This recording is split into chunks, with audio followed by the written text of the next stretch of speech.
Glória a Deus, dá um forte aplauso para o Senhor aí. Aleluia. Antes de você sentar, dá um sorrisão para essa pessoa que está do seu lado e fala assim: você é legal, hein? Vocês são legais. Aí você pode se sentar, ficar à vontade.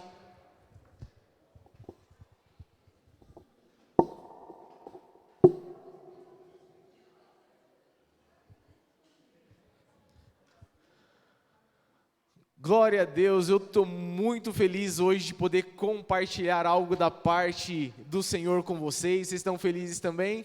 Amém?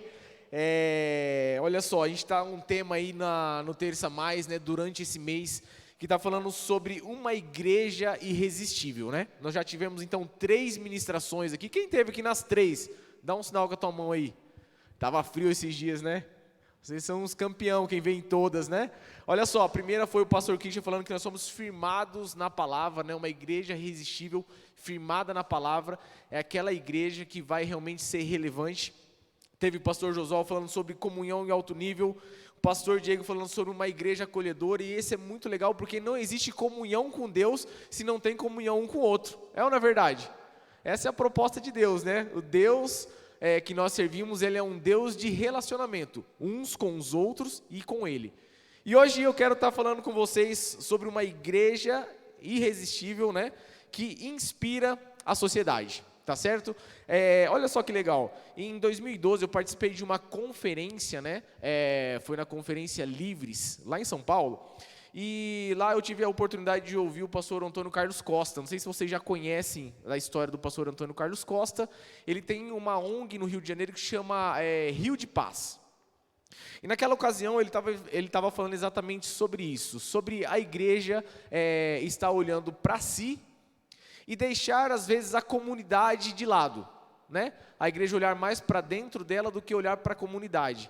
E ele falou uma seguinte frase, quando a igreja deixar de olhar somente para si olhar e não olhar para a comunidade, ela vai acabar perdendo o seu valor dentro da sociedade, né? Quando a igreja ela só olha para si e não olha a comunidade, né? No nosso caso que é a nossa cidade, Dourados, ela acaba perdendo o seu valor dentro da sociedade. E eu fiquei pensando nessa palavra que o pastor ministrou nessa conferência em 2012, desde aquela época, e foi realmente um foco para a minha vida, sempre estar ministrando a respeito disso, de que, cara, é muito importante nós estarmos aqui, né?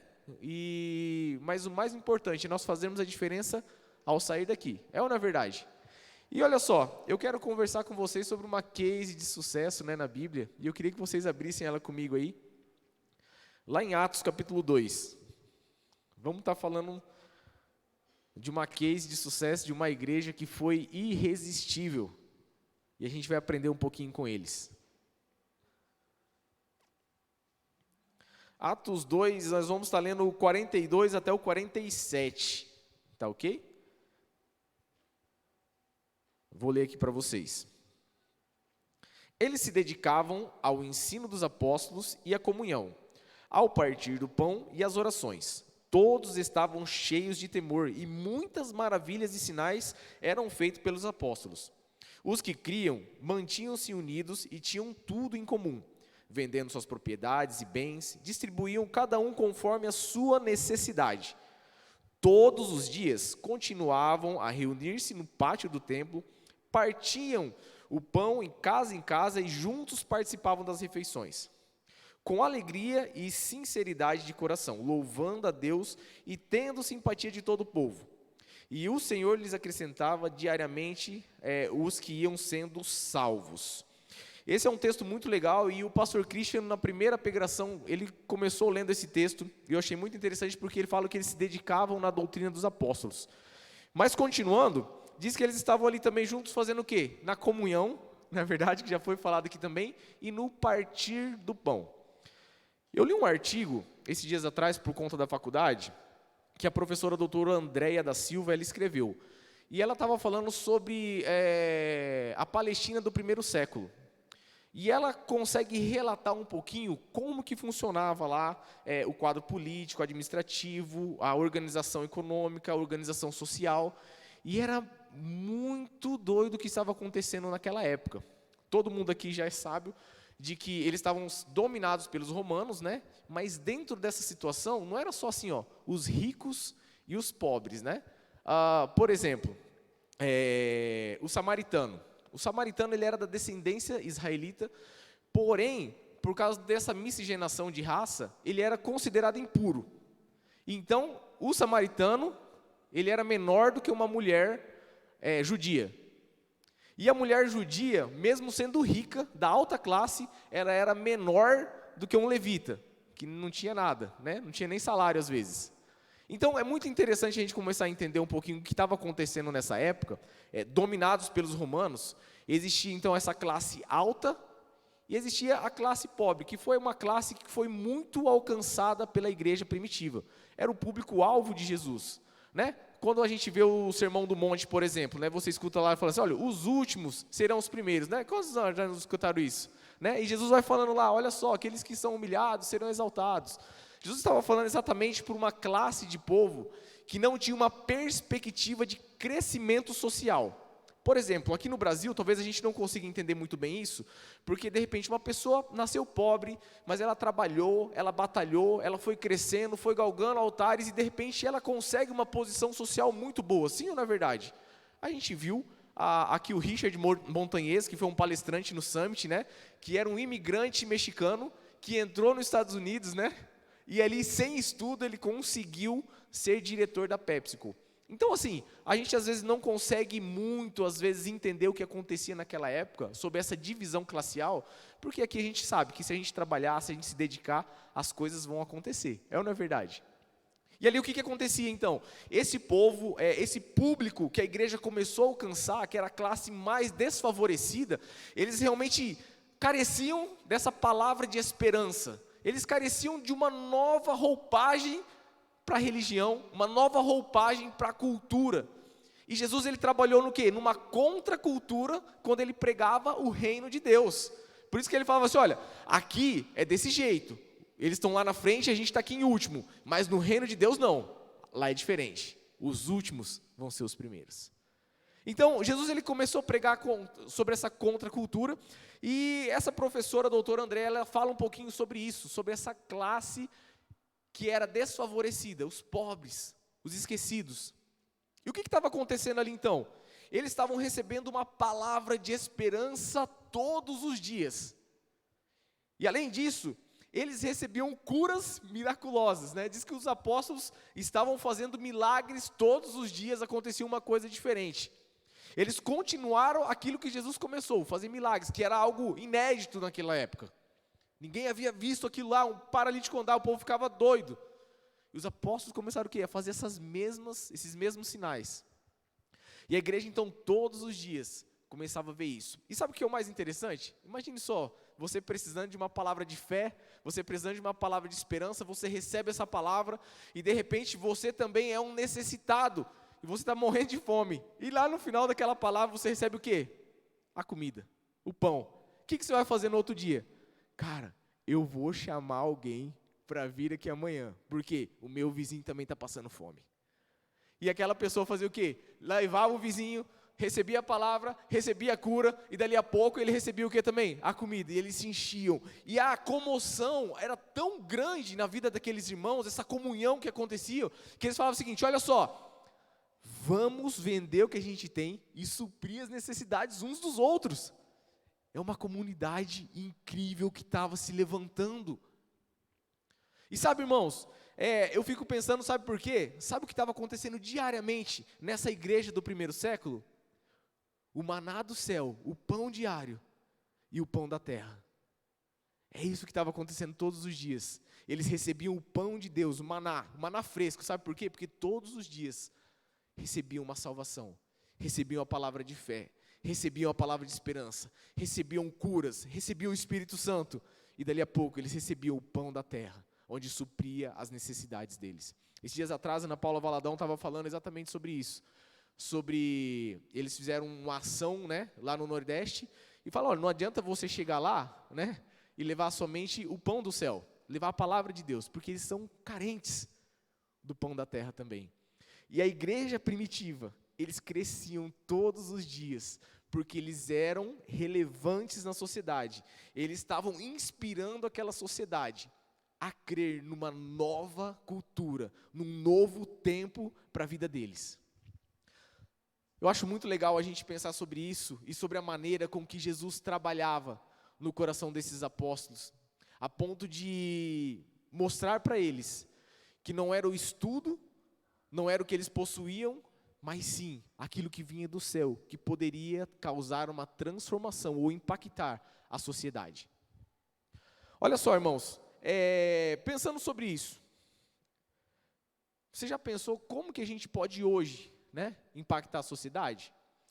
Eu estava vendo e pensando a respeito disso aí, porque vários períodos da história da igreja, a igreja serviu a comunidade, serviu a sociedade.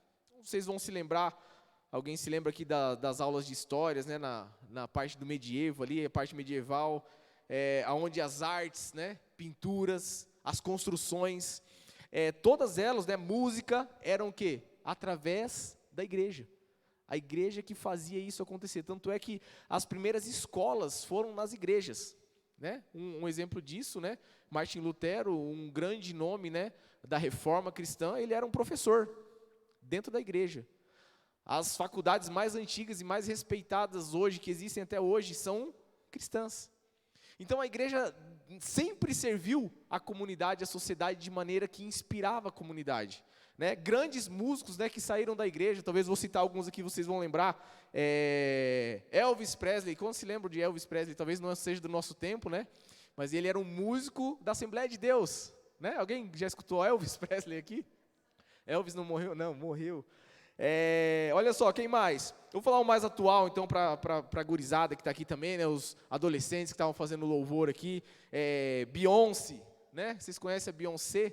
Também era uma música de igreja que passou a fazer música secular. Eu também citei outra aqui, coloquei pra gente, que talvez vocês conheçam, a Joelma do Calypso. Então, Joelma do Calypso também, prestando seus serviços musicais também dentro da igreja, de repente ela sai. Então a igreja, na verdade, ela sempre foi um palco. Sabe por que eu citei isso? Essa semana, eu conversando com um amigo que foi lá na loja, onde eu trabalho, ele também era um músico gospel, que tocava na igreja, hoje está tocando na noite. Ele falou assim, cara, a gente conversando sobre isso, ele falou assim, como a igreja oferece músicos excelentes para o mundo, E por isso que eu coloquei e citei essas pessoas aqui, dentre tantos outros, que também faziam parte de uma comunidade cristã e saíram hoje para tocar no secular. Mas olha só, irmãos, eu quero, junto com vocês, pensar em como eu e você, podemos influenciar a sociedade que nós estamos hoje. Talvez você fale assim, poxa, Igor,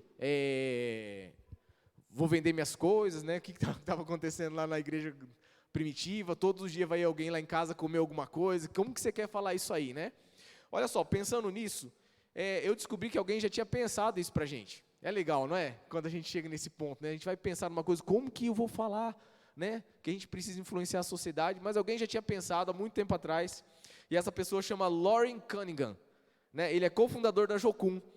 Em 2017, nós fizemos uma série de palavras sobre isso que a gente vai estar falando aqui agora. E eu queria conversar com vocês aqui, dá para colocar na tela aí para a gente, as 7 áreas de influência na sociedade. Colocou? Isso aí, comandante Hamilton, muito bem. Vamos lá. Olha só, 7 áreas de influência na sociedade, está na tela, Primeiro, família, Olha só, a família, o lar, é onde você consegue discipular a próxima geração nos padrões cristãos. Então depende muito de nós, e eu queria só guardar um tempinho em cima desse tema família, porque esse tem sido um tema muito atacado atualmente, não é verdade? Muitas discussões têm se levantado sobre o tema família, sobre qual o padrão de família, e a gente precisa entender muito bem isso. Você que está constituindo uma família, você que é uma família cristã, que defende isso, você precisa discipular a sua geração, dentro do quê? Do padrão cristão. A gente precisa ter muito sério isso no nosso coração, porque os nossos filhos, a nossa próxima geração, ela irá determinar como que o curso do mundo ou da sociedade vai andar. Porque a gente consegue entender que a gente se perdeu um pouco num vácuo que teve agora, nesse século XIX para o XX, nessa virada de tempo, do 20 para o 21, onde a igreja, de certa forma, ela parou de olhar um pouco para a sociedade, apesar da igreja estar crescendo em número, se inchando, ela parou de olhar um pouco para a sociedade e começou a trabalhar o quê? Para dentro dela, né? Grandes estruturas, grandes templos. Isso tem sido ótimo para acolher pessoas, mas por um determinado tempo da história, isso começou a fazer o quê? As pessoas a se afastarem de Deus. Isso aconteceu muito forte na Europa, onde as pessoas começaram a deixar o cristianismo, aonde lá foi o centro do cristianismo, que se espalhou para todo mundo, começou o quê? A deixar o cristianismo, começou a se esfriar o cristianismo naqueles lugares. Talvez não seja uma realidade muito grande para nós hoje, mas a gente vê que a nossa sociedade brasileira, né, também é atingida por isso. Porque a gente começa a ver o quê? A disseminação de novas culturas, ou de novos pensamentos, ou de ideologias que vão contra o pensamento de Deus, ou contra a Bíblia que a gente crê. Então esse primeiro ponto é muito interessante que Loren Cunningham fala, porque é o seguinte: a família, ele é o centro mais importante da sociedade. Se você for ver nas escrituras, a importância que Javé, que Deus dá para a família é muito grande. Ele dá uma bênção geracional. Essa bênção é geracional sobre famílias. E também, aqueles que não creem, eles carregam uma maldição geracional. Então é muito importante a gente levar a sério as nossas famílias. A gente orar, a gente buscar de Deus o ensinamento, a gente trazer os nossos filhos, a gente fazer parte da comunidade, a gente ficar atento a tudo aquilo que Deus propõe para nós como família. Para quê? Para que a gente consiga alcançar essa bênção geracional que passa de pai para filho e filhos. Isso é muito interessante. Segundo ponto, a gente estava abordando um pouco isso, que é a religião, que é a igreja. Né? O papel da igreja, nós como comunidade, aqui no caso nós chamamos ICV, né? Nós somos uma comunidade de pessoas, né? Que adoram a Deus, que buscam a Deus e que buscam fazer a vontade dEle aonde nós estivermos. E isso é muito bom, porque o que acontece? A igreja, quando busca fazer a vontade de Deus, ela consegue transformar o meio ao qual ela está inserida. Quantos que creem que Deus tem transformação para Dourados? Glória a Deus. Vamos continuar. Olha só, a educação, né, nas escolas. Eu não sei se tem professores aqui, mestres, né, pessoas que lecionam nas faculdades ou nas escolas. Hoje, né, eu estava falando um pouquinho antes sobre as primeiras faculdades, e talvez as mais importantes, né, que existem, começaram, né, por cristãos. Hoje a gente vê um plano, principalmente dentro das faculdades federais da nossa nação, aonde Deus é tirado para fora, aonde começa em Deus, agora eles fazem o quê? Tiram Deus de fora da faculdade. E eu acho muito interessante, porque muitas pessoas não têm se posicionado quando estão nesse lugar. Muitas pessoas não têm se posicionado, professores ou até mesmo alunos, não se posicionam porque, com medo do que vão falar, com medo do que vão pensar. E hoje, nessas esferas da sociedade, a gente precisa atacar isso com o cristianismo de forma muito agressiva, porque aqueles que são contra o evangelho, eles são agressivos, sim ou não? Eles coagem as pessoas, eles fazem com que as pessoas se sintam, nossa, eu não vou nem falar nada, porque senão pode acontecer alguma coisa comigo. Então, você que é professor, né, você que leciona, você é aluno, eu quero incentivar você também hoje, nessa noite, a você se posicionar como um cristão genuíno, a você se posicionar com os padrões de Cristo, onde você estiver. Eu quero continuar, governo, na política, né, eu não sei se você tem interesse de ser político, né, ou você se engajar nessa área, mas e até mesmo sobre o seu voto, você precisa pensar a respeito disso, de orar, de olhar para pessoas que são, ou que têm os mesmos pensamentos que você, que têm a mesma afinidade, não só política, mas religiosa também. Nós precisamos pensar nisso. Se você talvez não queira ser um político, mas você, de repente vai pensar assim, olha, eu vou dar meu voto em branco, ou vou votar nulo. Não, o seu voto é importante. E a gente precisa, como igreja, pensar em como nós vamos inspirar a sociedade através da nossa política também. E a nossa política não é somente políticas públicas, né? As nossas políticas também, da maneira com que a gente trabalha com outras pessoas, isso mostra a diferença, mostra que Deus está com a gente. Olha só, continuando, mídias, que é parte de comunicação. Hoje, a comunicação é algo muito forte no meio da sociedade, né? Principalmente hoje nas mídias sociais, né? A gente vê pessoas que são seguidas por milhões de outras pessoas, né? Onde a fala de uma pessoa tem um peso enorme. Imagine só, né? Nunca na história se viu isso, uma pessoa falar e de repente ali tipo mais de 1 milhão, ou simultaneamente 1 milhão de pessoas assistindo, ou 2 milhões de pessoas. Então, existe sim um peso nas mídias de comunicações, artes, entretenimentos, esporte, economia, negócios, comércio, ciências e tecnologias, né, na parte de economia. O que eu quero falar com essas 7 áreas de influência, ou na verdade, o que Loren Cunningham queria falar com essas 7 áreas de influência? Ele queria nos ensinar que existe um meio, ou existe uma forma, de nós conseguirmos entrar na sociedade, inspirando ela, levando transformação no meio social. Através dessas áreas aqui, são 7 que ele cita, nós conseguimos infiltrar na sociedade, levando a nossa cultura, a cultura do reino do céu. A gente consegue levar a proposta que Deus sempre quis, de transformação da humanidade, de salvação, de redenção, para outras pessoas que estão perdidas. Nós não podemos nos isentar daquilo que Deus nos chama. E Ele nos chama para quê? Para nós fazermos discípulos. Ele nos chama para quê? Para a gente transformar vidas, fazermos de outras pessoas discípulos de Cristo. A proposta de Deus, a proposta de Jesus, quando Ele vem à terra, na verdade, a mensagem central do seu evangelho foi ministrar o quê? O reino de Deus. Foi ministrar o quê? A vontade do Pai. Enquanto as pessoas não criam, algumas não criam, Jesus mostrava através dos sinais, através das palavras, que algo diferente estava para acontecer. E sabe o que eu vejo?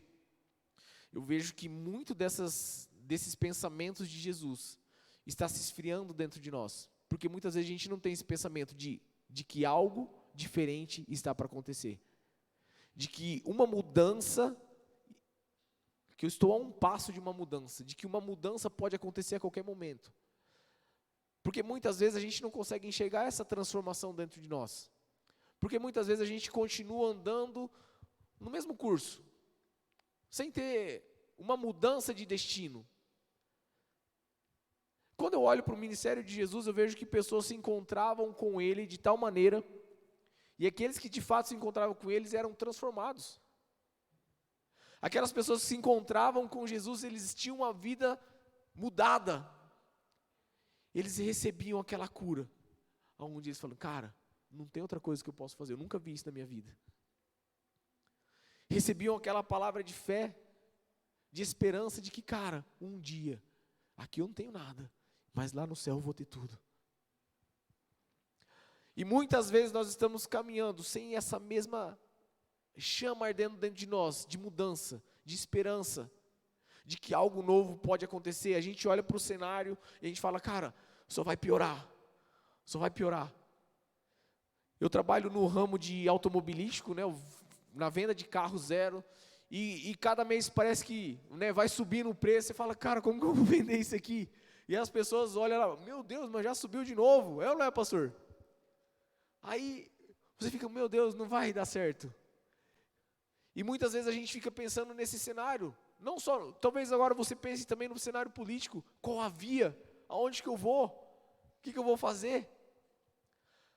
Aí sai uma nova doença, você fica, meu Deus, o que vai acontecer? E a gente não fica com essa expectativa de uma esperança de algo novo, de uma virada de chave que vem do céu para as nossas vidas.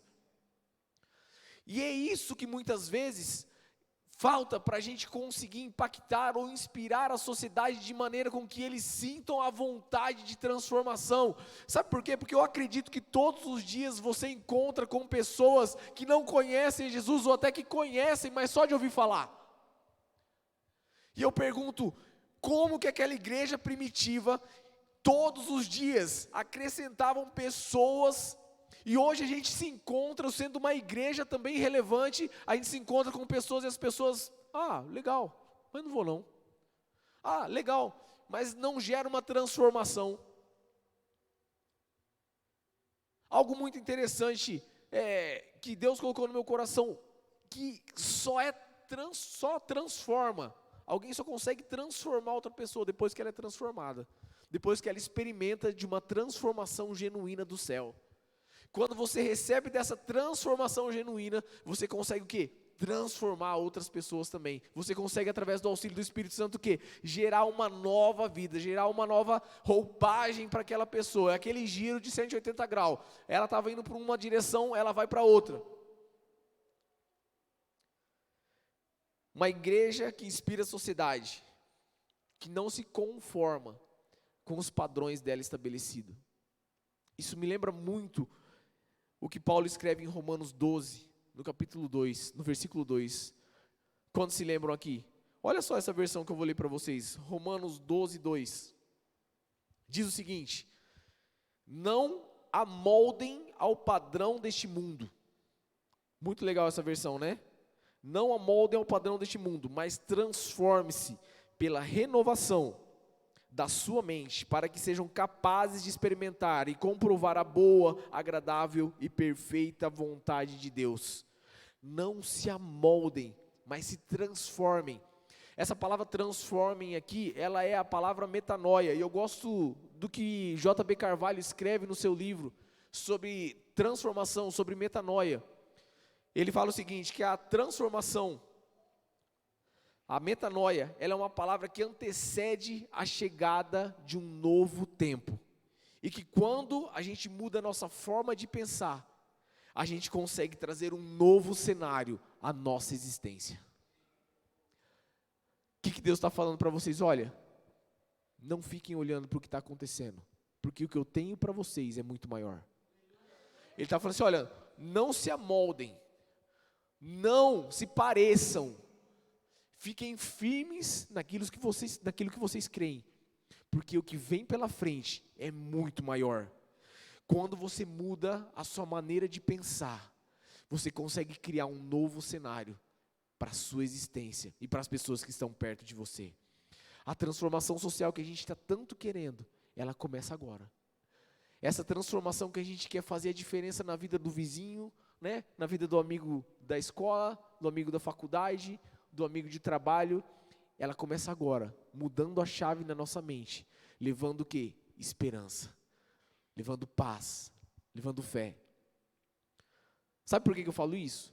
Porque às vezes, né, você virou tão amigo daquela pessoa, e às vezes você só fica, né, resmungando para ela, né? Já aconteceu com vocês ou não?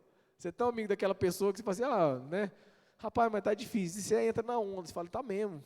Ih, o negócio tá feio, né? Eu estava aqui no grupo agora aqui da faculdade, olhando ali o pessoal, rapaz, quem conseguiu fazer aquele trabalho, não sei o que lá, e todo mundo reclamando, não entendi nada que a professora falou, né? E eu também mandei, não entendi também, e daí, vocês estão entendendo?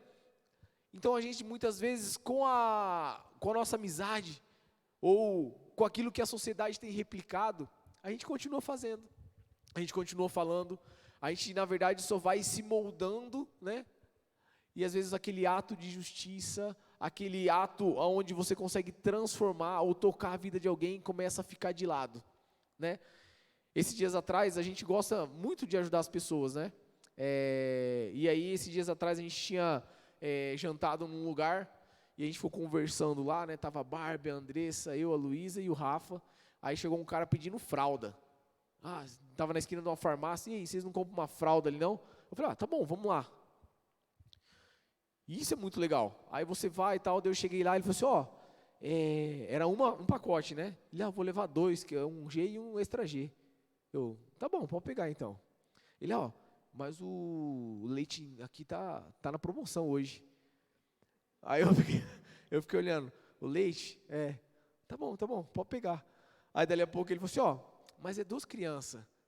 Eu já olhei assim para ele e falei, rapaz, você está abusando da minha bondade, né? Ele falou, não, eu vou levar 2 leitinhos, tá na promoção. Eu falei, tá bom, leva. Enfim, foi embora. E aí, esses dias atrás, a Andressa me contando também, ela falou assim, amor, oi. Ela falou assim, ó, vai chegar 2 cartão, tá? Você vai ver aí do mercado. Ah, por quê? Ela falou assim, não, eu tava lá no mercado, tava na fila já, eu e a Luísa. Aí chegou um cara e falou assim, ô, você não compra um saco de arroz pra mim, não? Ela, não, tá bom, pega lá. E ela falou, você tá precisando de mais alguma coisa? Ele falou assim, tô. Ela, então tá, vê que você tá precisando. Gente, por favor, se vocês encontrarem a Andressa no mercado, não conversem com ela, né? Só dá um aceno de longe. Mas sabe de uma coisa, irmãos? Isso parece ser algo tão simples. Mas sabe aquele quilo do amor que você decide trazer para cá? Ou sabe aquele quilo do amor que você decide levar lá na célula? Isso pode transformar um mês de uma família.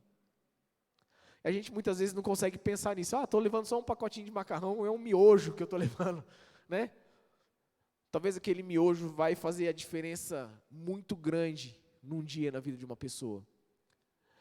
Quando a gente começa a olhar com o olhar de compaixão que Jesus nos ensina, e que inspirava aquela comunidade do primeiro século, aquela igreja primitiva, era exatamente isso.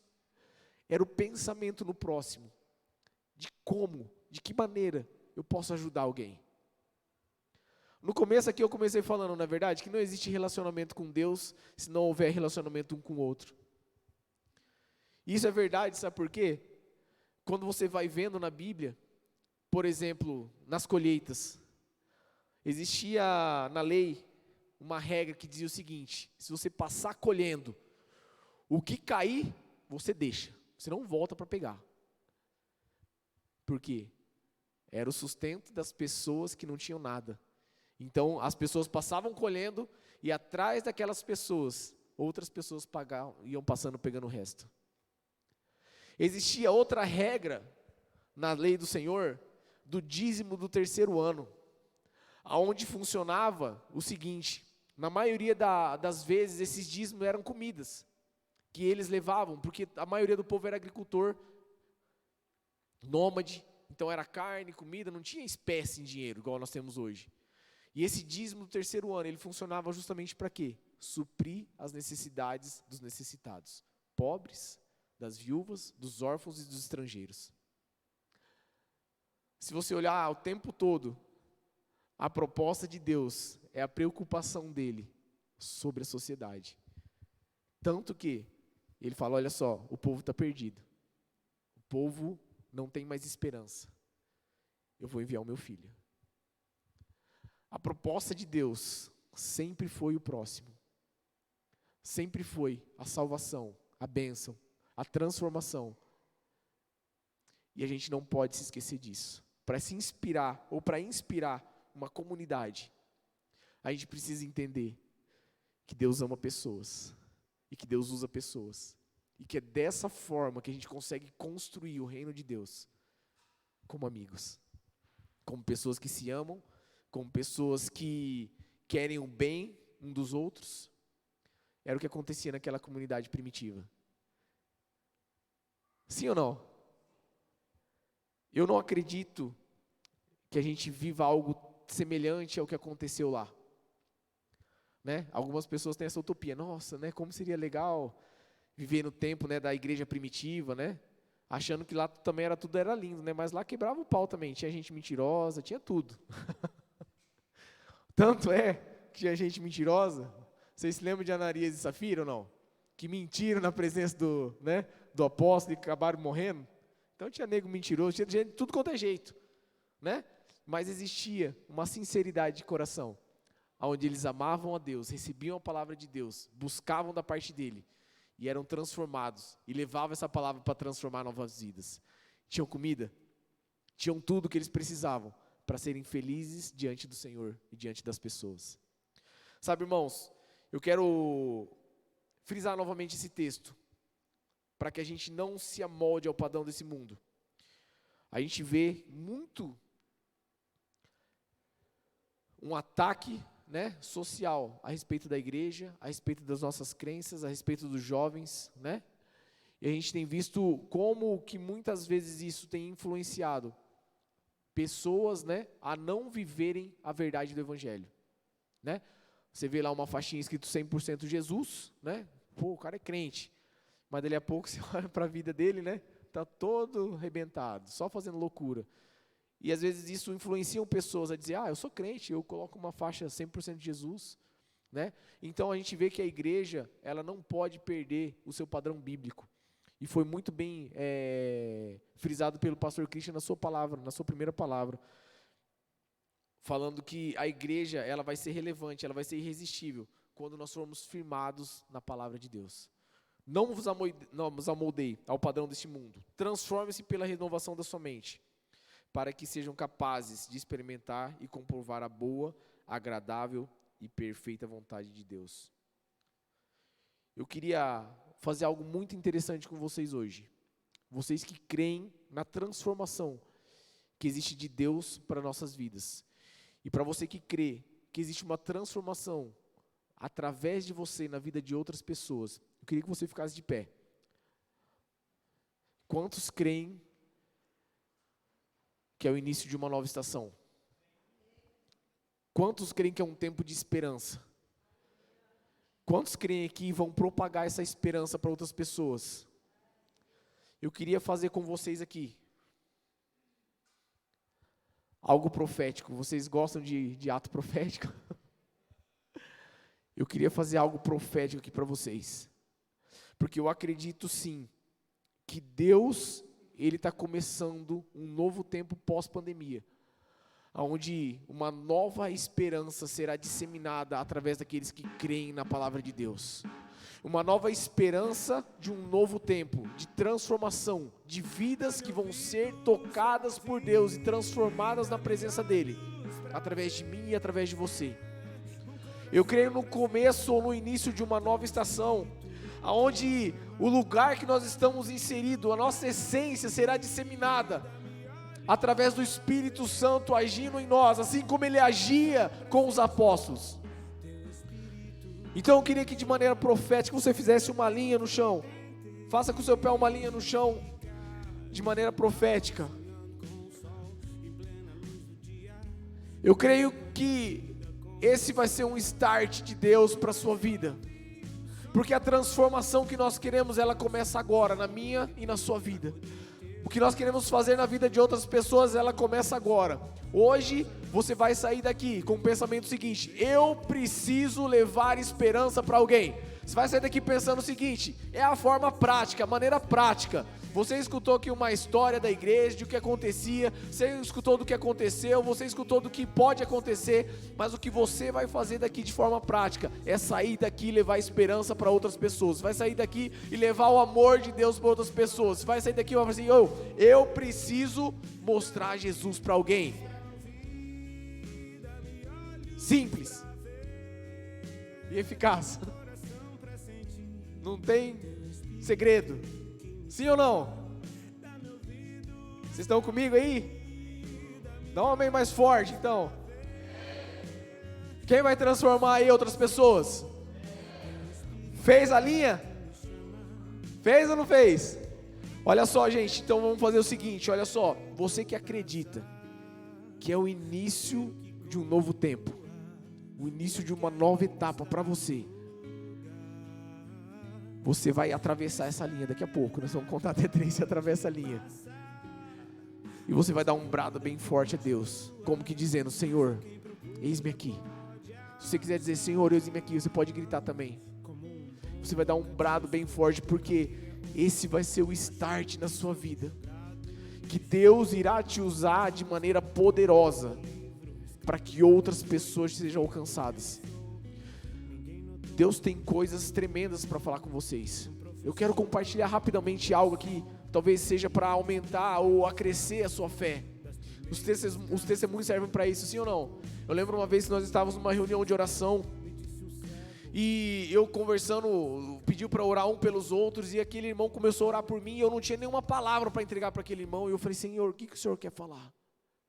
O que o Senhor quer fazer aqui? O que o Senhor pretende fazer na vida desse irmão? E ele orando por mim, assim, na hora que ele acabou, veio algo muito forte no meu espírito. Eu falei assim: cara, Deus me falou algo sobre você, que você se parece com um bom samaritano, você tem o coração dele. Muito simples, né? Eu não sabia de nada, não entendi nada, só Deus falou para me falar isso, eu falei. E aquela pessoa começou a chorar, copiosamente, chorando. Daí eu falei, mano, eu falei alguma coisa que magoou, né? Chamei ele de samaritano, sei lá. E aí eu fiquei pensando nisso, e na hora que ele parou de chorar, ele falou assim, cara, sabe de uma coisa? Eu dei uma casa para um irmão meu, essa semana.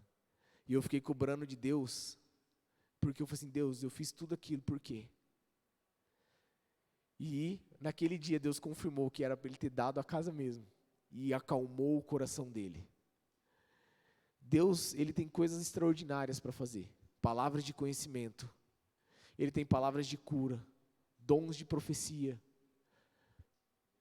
Tem várias curas que aconteceu e que acontecem ainda hoje.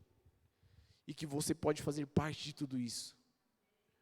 Eu contei já para vocês uma vez, eu estava trabalhando numa correria e de repente uma pessoa que trabalhava comigo falou assim, nossa, estou com uma dor de cabeça muito grande e não tem remédio aqui.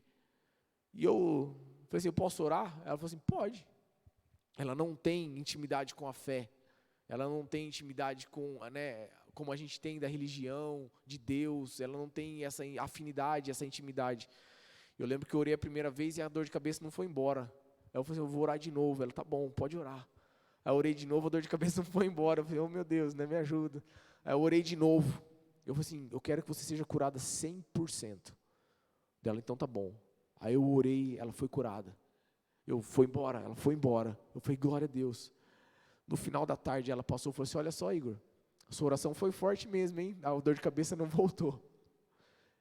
Deus, Ele quer fazer com que você tenha experiências de transformação, de toque divino, de revelação, de palavras de conhecimento.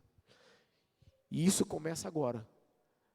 Você crê nessa transformação? Você crê que isso é um start para a sua vida espiritual? Você crê que é um start para aquilo que Deus quer fazer? E sabe de uma coisa? Eu vou ser bem sincero, vou rasgar o verbo aqui com vocês. Não adianta você vir aqui na igreja e pedir, Deus, me enche, mas você não quer ser usado por Ele. Isso é uma petição que não vai dar certo. Mas agora você fala assim, Deus, me usa. Sabe por quê? Eis-me aqui. Sabe por quê? Porque eu vou fazer a diferença. Deus, derrama a sua unção sobre mim. Deus, derrama os seus dons sobre mim. Mas para quê? Porque eu vou lá transformar outras pessoas. Mas por quê? Porque eu vou lá, eu vou orar por pessoas e elas vão ser curadas. Deus, derrama essa unção sobre mim. É assim que você deve pedir. Bom, eu acho que a gente entendeu, né? Vamos passar essa linha? Quantos aqui estão com mais fé agora? Não, quantos aqui estão com mais fé? Antes da gente passar a linha, eu quero orar por você. Deus, eu oro por seus filhos, para que uma unção especial venha sobre eles, um óleo fresco, um vinho novo, Pai, caia sobre eles. Nós sabemos que o Senhor derrama o vinho novo, é no odre novo, Deus. E hoje nós tivemos uma transformação de mente, aonde nós entendemos que nós vamos ser cheios pelo Senhor, para a gente encher outras pessoas. Não é para nós, não é sobre nós, mas é sobre os outros, Deus. Então transforma, Deus, e traga esse vinho novo, traga essa unção nova sobre os seus filhos, capacita eles. Deus, eu oro por ousadia, se eles sentirem de orar por alguém, que eles possam ir com intrepidez, porque o teu espírito não é um espírito de acovardamento, mas o seu é um espírito, Pai, onde traz força, traz vigor, onde o Senhor coloca o teu espírito em nós, e nós temos o quê? Coragem para fazer as coisas que são do alto. Então Deus, capacita os seus filhos agora, para que eles possam realmente entender que esse é o start, para que nós, uma comunidade, a igreja CV, consiga inspirar a sociedade, porque cada um aqui trabalha num lugar, cada um aqui estuda num lugar, e é desse jeito que nós vamos agredir a sociedade no bom sentido, levando o teu reino, Deus, em nome de Jesus. Pai, nós fizemos uma linha aqui agora. Nós cremos que ao atravessar essa linha vai ser o início de um start, Deus. Esse é um ato profético onde nós cremos, Pai, que um novo tempo irá começar na nossa vida.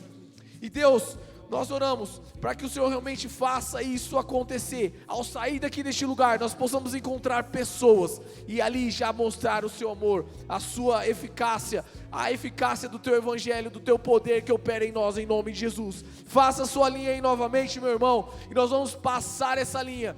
Quando você passar, você dá um brado dizendo, eis-me aqui, Senhor, ou só grita mesmo, falando, Eu vou para cima. Amém? Vamos lá no 3. Faz a linha aí, já fez? 1, 2, 3. Dá um brado bem forte. É um novo tempo.